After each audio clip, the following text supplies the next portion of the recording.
దేవునికి స్తోత్రం.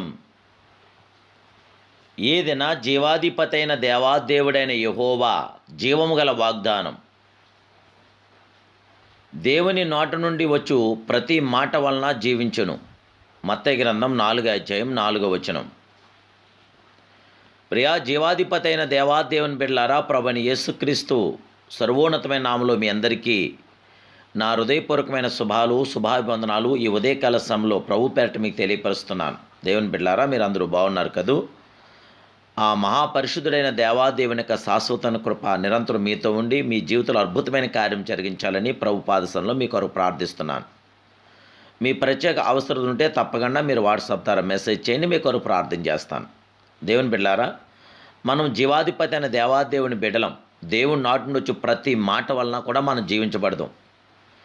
మనుషుడు రొట్టె వలన కాదు, కానీ దేవుని నాటి నుంచి మాట వల్లనే జీవించగలను. అందుకే ప్రభు అంటున్నారు, జీవాహారం నేనే, ఎవడైనాను ఈ ఆహారం భుజిస్తే వాడెల్లప్పుడూ జీవించను, మరియు నేనిచ్చే ఆహారం లోకమునకు జీవమును కొరకే నా శరీరమే అంటున్నాడు యోహాను 6:48. ప్రభువైన యేసుక్రీస్తు యొక్క శరీరమే జీవాహారం. ఆయన తన జీవాహారమును మన అనుగ్రహిస్తున్న దేవుడు. జీవమును దారపోసిన మహిమానితుడు గనుక అది జీవాహారం అనబడుచున్నది. మృతి పొందిన ప్రాణము తెప్పరిల చేసి జీవమును ప్రవేశపెట్టుచున్నది గనుక ఇది జీవపు రొట్టె. ఈ జీవపు రొట్టె అనే యేసుక్రీస్తు ప్రభువారి యొక్క ద్వారా మాత్రమే, ఆయన మాట ద్వారా మాత్రమే మనం జీవించగలుగుతున్నాం.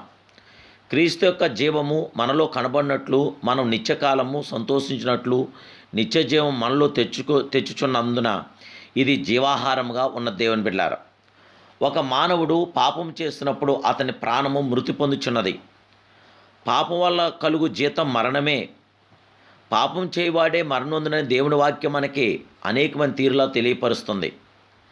సార్దీసు సంఘమును గూర్చి ఇలా చెప్పబడుచున్నది, జీవించున్నాను పేరు మాత్రం ఉన్నది కానీ నీ మృతుడివే అని దేవుని వాక్యం మనకు తెలియపరుస్తుంది. దేవుని బిడ్డలారా, ప్రతిరోజు 3 పూట్ల ఆహారం భుజించడం ద్వారా శరీరం బలముగా ఉంచుకొనుచున్నాం.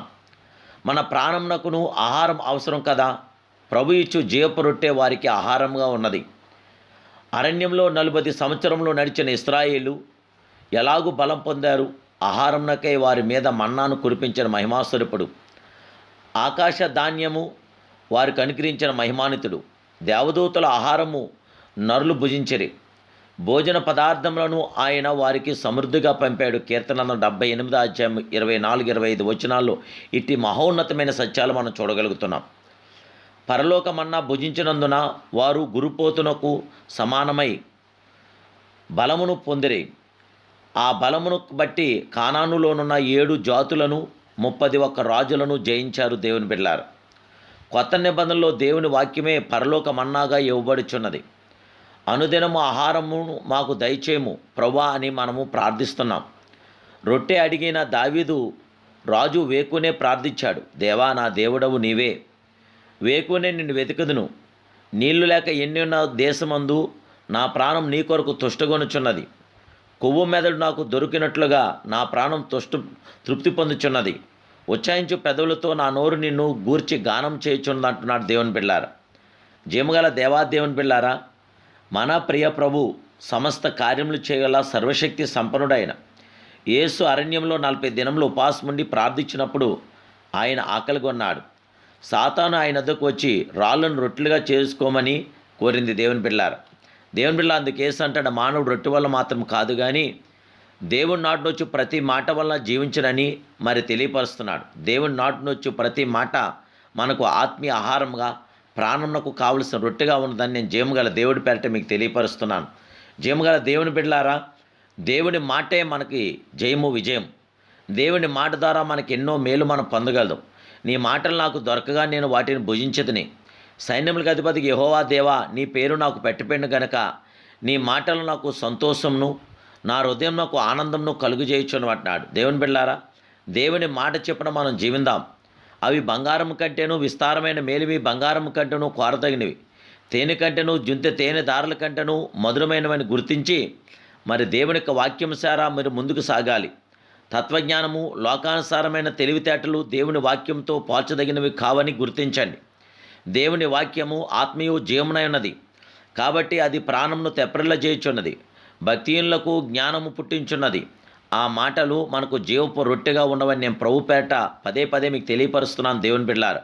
ఆదియందు వాక్యం ఉండెను, ఆ వాక్యం దేవుడి యొద్ద ఉండెను, ఆ వాక్యం దేవుడే ఉండెను. ఆ వాక్యం శరీరధారై మన మధ్యాహ్నం నివసించిన గనక వాక్యమే దేవుడు, దేవుడే వాక్యం. వాక్యం ముందు నిలకడగా నిలవండి. వాక్యమనే రొట్టెను భుజించండి. వాక్యం ద్వారా మీరు బలం పొందండి. చాలామంది దేవుని వాక్యమును ఆత్మీయ రొట్టెగా భయభక్తులతో భుజించగా అశ్రద్ధ చేయుచున్నారు.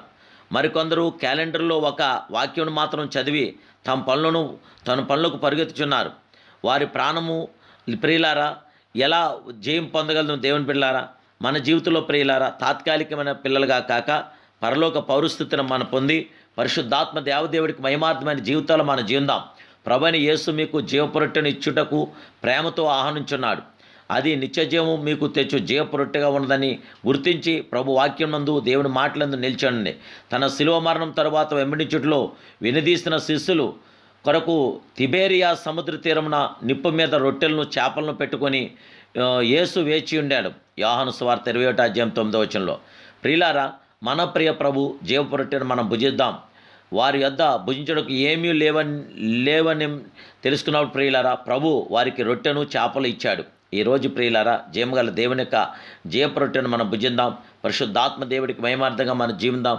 ఆయన కృపలో ఆయనతో సాగుదాం. పరిశుద్ధాత్మ దేవుని శాశ్వత కృప నిరంతరం మీతో నాతో ఉండుగాక. ప్రార్థన. మహాపరిశుద్ధుడైన మా ప్రియ పరమ తండ్రి, సర్వాధికారమైన దేవ, సర్వశక్తి సంపన్నుడైన పరమ తండ్రి, ఈ దినాన్ని ప్రభా నాయన నీ యొక్క జీవపు రొట్టెను మాకు భుజిస్తున్నాను. నీకు స్తోత్రాలు. బిడ్డలందరినీ ఆశీర్వదించండి, దీవించండి, బలపరచండి.